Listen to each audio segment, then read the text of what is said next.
هاي، عاملين ايه؟ النهاردة بقى هنعمل مع بعض احلى شاورما لحمة مصري، اللي هي الدايبة الطرية. اهم حاجة ما تشدش معانا وتكون جوسي كده.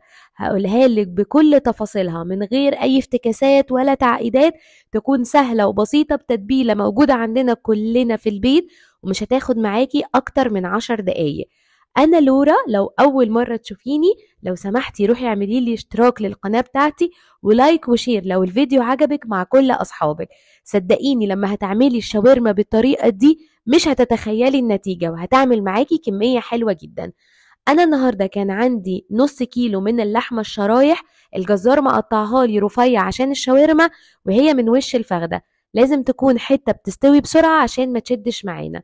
وهنحتاج نص ليمونة، وهنحتاج معلقة سكر، والتوابل ملح فلفل كزبرة كمون توم باودر بصل باودر لو عندك جنزبيل، كل التوابل اللي بتحبيها.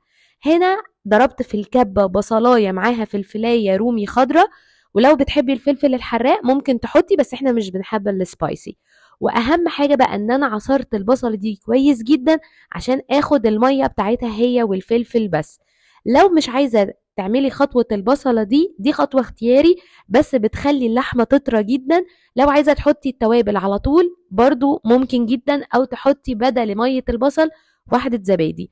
هعصر بقى الليمونة، وهنزل كمان بالسكر. السكر اهم حاجة عشان هو اللي بيكسر البروتين اللي في اللحمة، وبيخليها تستوي بسرعة جدا وتبقى طعمها مسكر قوي. ونزلت بكل التوابل بتاعتنا، اظن مفيش اسهل من كده. وممكن تستغني عن خطوة التوابل دي لو عندك توابل الشاورما جاهزة، بتكون حلوة جدا وكمان بتنجز معاكي. قلبت كل التوابل في مية البصل لحد ما دابت خالص، وبعدين هنقع اللحمة فيها أقل حاجة 5 6 ساعات، مش أقل من كده. كل ما هتنقعي اللحمة في التتبيلة، كل ما اللحمة هتبقى معاكي أطرى وهتشرب من التتبيلة دي. بس اهم حاجة خلي بالك من الملح، ما تزوديهوش، لان هننقع اللحمة فترة طويلة، فعشان الشاورما بتاعتك ما تبقاش حادقة. يعني ممكن تحطي ملح بسيط وانتي بتسوي، لو حسيتيها محتاجة زودي ملح.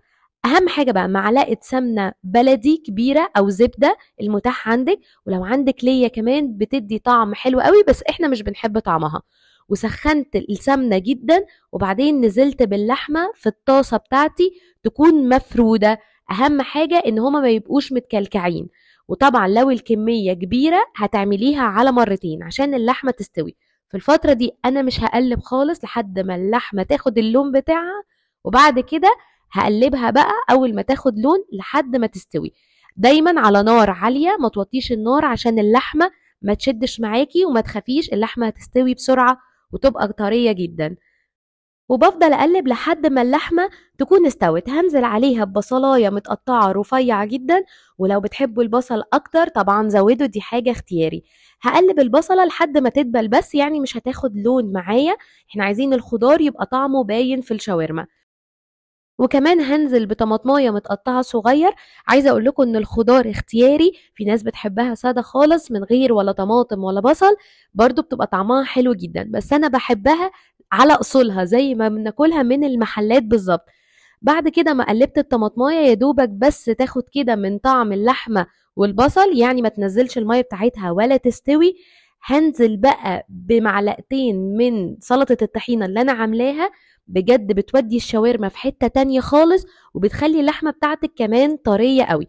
برضو دي خطوة اختياري، لو عايزة تحطي الطحينة في السندوتشات بس بتبقى حلوة، بس انا هقولك وعلى ضمانتي جربي الخطوة دي، بجد بتخلي طعم الحاجة شاربة من الطحينة كلها. طبعا لو حد ما بيحبش الطحينة ممكن يستغنى عنها.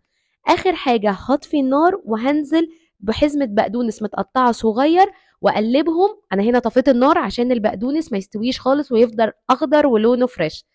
ودي احلى شاورما لحمه هتعملوها، واسهل حاجه، بجد في 10 دقايق هتكون جاهزه معاكم. وانا عايزه اقولك لو جربتي شاورما اللحمه بالطريقه دي مش هتبطلي تعمليها في البيت، من كتر ما انتي هتنبهري بالطريقه، وان هي طالعه طعمها خرافي وحلوه قوي قوي قوي. طبعا الشاورما اللحمه المصري بتاعتنا يعني عيش كايزر صغير، يعني مش عيش فينو ومش عيش بلدي ومش عيش شامي زي ما بنجيبها بالظبط من بره. انا هنا هجيب بقى العيش واحشي السندوتشات بتاعتي بالشاورما بتاعتي. بصوا شكلها حلو ازاي وطرية وطالعة بتلمع وطعمها فعلا يجنن. طبعا هتحطوا سلطة طحينة كمان زيادة. بصوا انا بحشي السندوتش كتير جدا لاني انا بحبها قوي.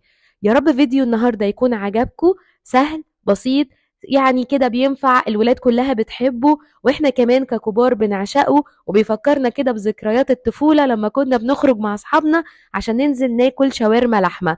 بصوا طرية ازاي وجوسي وطعمها فعلا كان خرافي. جربوها وقولوا لي رأيكم، هستنى تقولوا لي رأيكم في التعليقات وعملتوها بطريقتي ولا لا، وهستنى دعمكم ليا بلايك وشير وسبسكرايب للقناة بتاعتي. بحبكم قوي.